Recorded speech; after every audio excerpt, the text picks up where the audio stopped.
Matapos ang pananalasa ng bagyong Pipito, sinimulan na ng Office of Civil Defense ang pagsasagawa ng Rapid Damage Assessment and Needs Analysis sa mga apektadong lugar at rehiyon na dinaanan ng bagyo sa Luzon.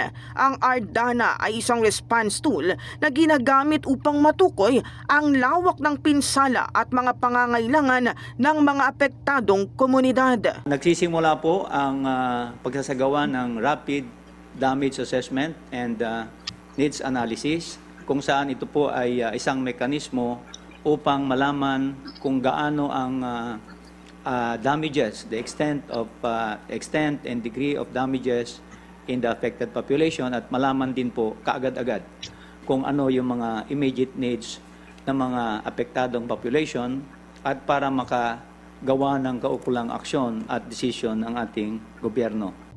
Kaugnay nito, 2 Black Hawk helicopter ang ipinadala sa Region 5, partikular sa Catanduanes, upang magsagawa ng aerial survey at maghatid ng mga initial relief items sa nasabing probinsya.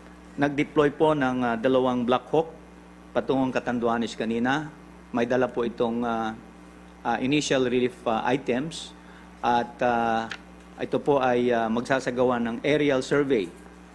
Samantala, iniulat din ni Asek Idyo na nakaranas ng power interruption ng Region 3 o Central Luzon, partikular sa mga lalawigan ng Tarlac, Aurora at Nueva Ecija, dulot pa rin ng bagyo. Ayon sa kanya, nangangailangan ang mga apektadong lugar ng stable internet connection para sa mas mabilis sa koordinasyon at mga charging stations. Sa kabila nito, nananatili anyang manageable ang sitwasyon sa nasabing rehiyon. Sa Region 3 naman po ay mayroong power interruption sa Tarlac, Aurora at Nueva Ecija.